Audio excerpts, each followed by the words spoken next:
Good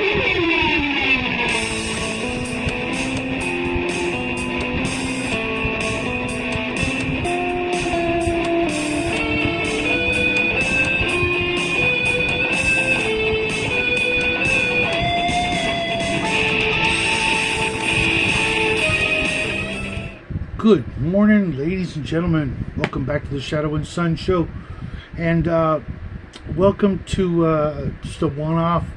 I was thinking about this. I've been thinking about it for a while, especially since my good buddy Armstrong showed me this really cool notebook, and that's part of what the video is all about. Just in the last 24 hours, let's say a couple of days, not going to say 24 hours, because one of the things I learned was a couple of days ago, but it blew my mind that I didn't know this. It just never clicked. Even though I should have known this, I didn't, but I learned it, and that was thanks to C.Wolf, who was on the show this morning, yesterday for you guys in TV land, but from Reaper Miniatures, the writer of Dungeon Dwellers. It just goes to show that the people on the East and West Coast had completely different ways, not just ways of playing, but styles of playing, and access to information that each other didn't have. I'm of course referring to the acid to weaken locks so that you could break them easier and get through them. And on the off chance that a troll comes lumbering by, he'd splash his dumb ass with that.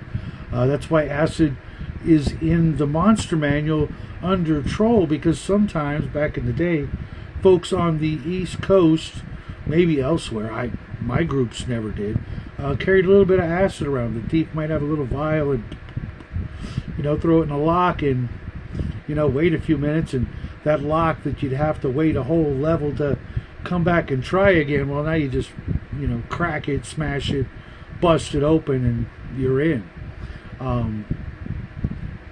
The thing I learned from Bubba today was traps don't have to be lethal to be lethal. He hit us with a couple of blindness traps that only lasted a couple of rounds, but that could have really... they were basically like some sort of alchemical flash bulbs, which I thought was actually kind of like awesome. I'd never run into that before, and we went down one corridor, they start popping off, and a bunch of us get blinded. We go back the way we came, and it happened again. It was at a four-way intersection.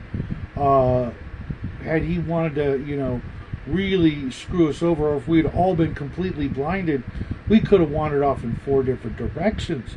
Oh my God, that's brutal.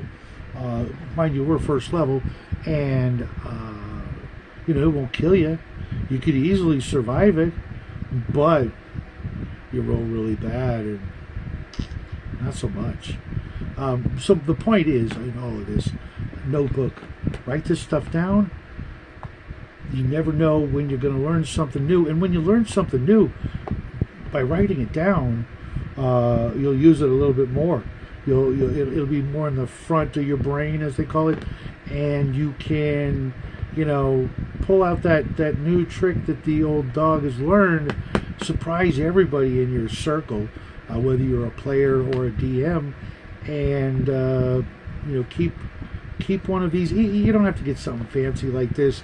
This was actually for a different game, but I'm using it for a bunch of different things, and I got it on Amazon. It's got some nice brown, like parchment kind of paper that's refillable, and it's got some goofy little things, anchor and captain's wheel, and it had this goofy fake quill feather ballpoint pen, but it was like $10. I'm like, you know what, it got me in the mood for my nautical game. That was years ago, Armstrong. I still have it, I still use it, but maybe get one of those little cheap notebooks from wherever, little spiral things. You can get something nice if you really start feeling fancy and you want to start writing more things down.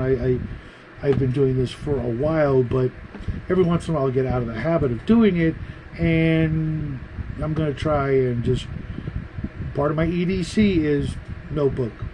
You know, just as much as I'm going to carry my Swiss Army knife or my regular knife or other things, a notebook and a good pen. These pilots, while I love them, when they go bad, oh man, they go bad. And they tend to go bad kind of, they can go bad still being full of ink for whatever reason. So get something sturdy, maybe a good ballpoint pen, something cheap that you can also just throw away and not feel bad about. But whatever you like, a pencil, you know, provided you don't have to also carry around a pencil sharpener, maybe a mechanical pencil, whatever it is, whatever you're most comfortable with. Notebook, pen, add it to the EDC kit. Keep it handy, because you never know when you're going to learn a new trick to add to your arsenal of old tricks, and you know, maybe you know, share it with a few friends, see if they know it. You know, maybe as a little bit of fair warning, you know, like I am doing now, letting you guys know those two tricks, that, you know, hey, maybe I'll be using those things both as a player and as a GM in the near future. But that's what I've got for you guys this morning. You're never too old to learn something. An old friend of mine said, on average, you actually learn 3 things. So that's like 5 things you guys just learned today.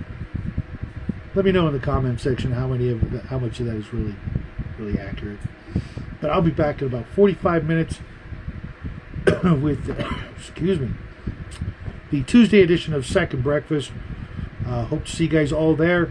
And Baron Karza, if you're watching this, I figured that thing out, so it's all good. I'll see you guys all in the funny papers.